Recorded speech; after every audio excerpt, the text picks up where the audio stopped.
Look at this. A tiny shaker on a kitchen table. Completely ordinary, completely forgettable. You probably use it without thinking, but for most of human history, this little mineral was power, wealth, survival, and in some places the difference between a thriving empire and total collapse. Salt was not just seasoning, it was currency, it was medicine, it was a preservative, it was a political weapon. Entire trade routes were built around it.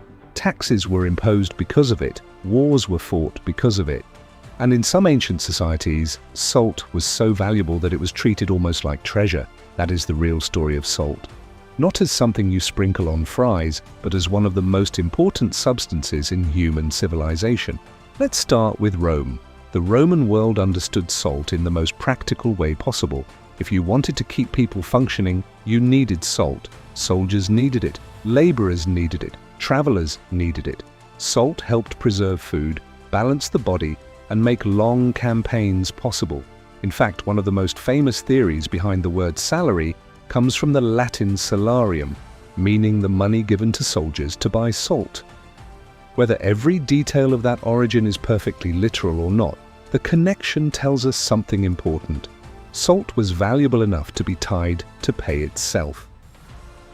That means a Roman soldier was not just fighting for land or glory, he was fighting in a world where salt helped keep him alive.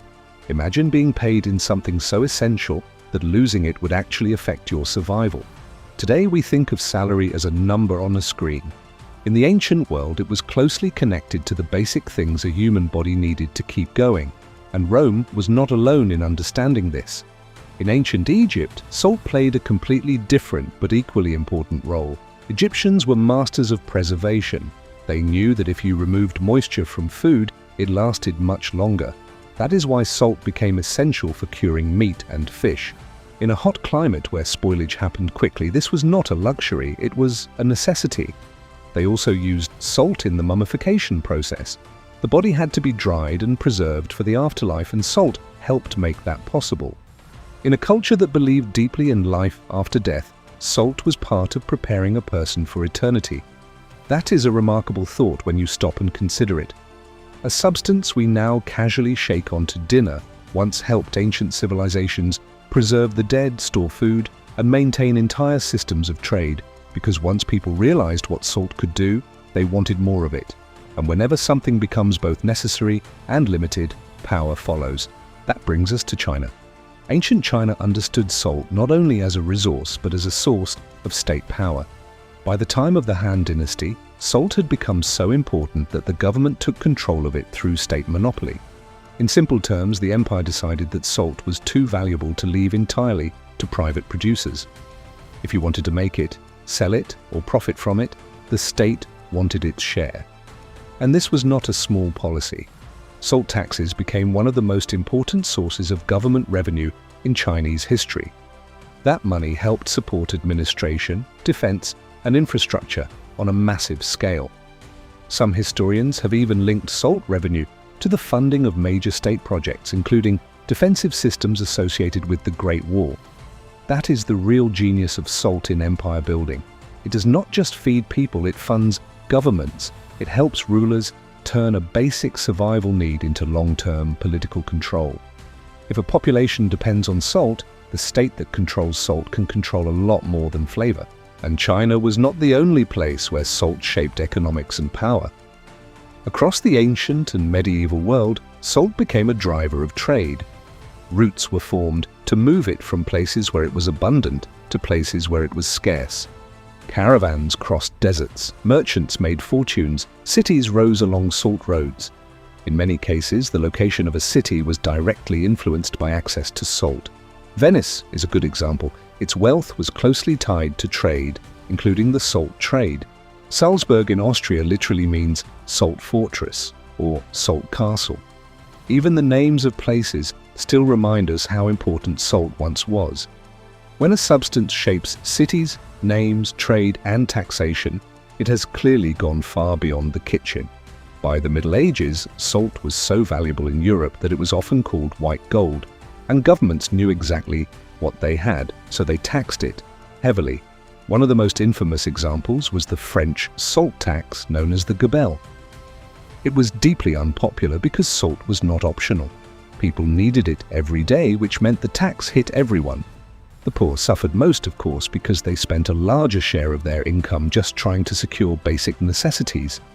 Over time, resentment toward the gabelle became part of the broader anger that helped fuel the French Revolution.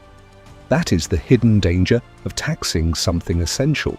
People will tolerate a lot, but they do not stay calm forever when survival itself becomes expensive. And salt was not only about food, taxes, and trade. It also had a symbolic place in warfare and politics. You may have heard the story that after Rome defeated Carthage, the land was salted so nothing could ever grow there again. It is a famous image, but historians generally treat it as legend or symbolic storytelling rather than proven fact. Still, the idea itself matters. It shows how salt was imagined as a force of total destruction, a way to erase the future of an enemy.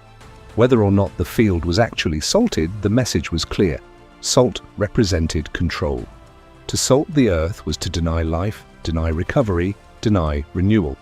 That is powerful symbolism for a substance we now buy in paper containers for a few dollars.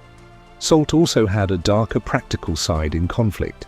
Armies understood that food supply was just as important as weapons. If you could preserve food longer, move it farther, and feed troops more reliably, you had an advantage. Salt helped armies stay on the move. It supported logistics before logistics had a formal name. In that sense, salt was one of the invisible tools of empire. And then there is the simple truth that salt changed everyday life. Without refrigeration, salt was one of humanity's best tools for preservation. It allowed people to store meat, fish, and other foods through harsh seasons. It reduced waste. It improved survival. It made long-distance travel possible because travelers could carry food that would not spoil immediately. Salt quietly extended the reach of civilization. That is why so many societies treated it with such respect. It was not magical. It was not rare because of superstition. It was valuable because it solved real problems.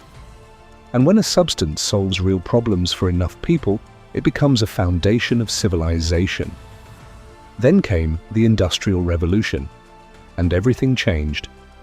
Machines made it possible to extract and transport salt on a massive scale. Production increased, supply expanded, prices fell.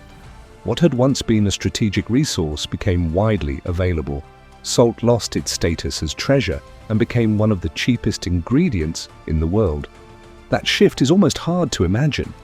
For thousands of years, people crossed dangerous terrain, built trade empires, imposed taxes, and fought over this mineral. And now most of us barely notice it. We use it on eggs, on fries, on steak, on popcorn, on sidewalks in winter. It is everywhere. It is ordinary. It is overlooked.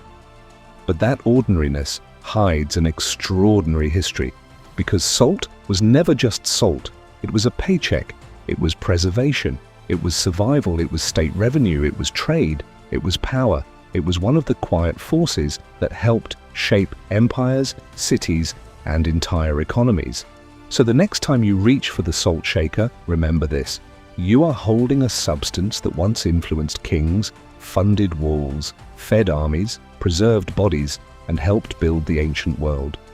That tiny shaker on your table is not boring at all. It is history, and it is delicious. Thanks for joining me at The Ancient Spoon. If you enjoyed this salty deep dive into history, hit that subscribe button before the algorithm cuts my salary. See you in the next era.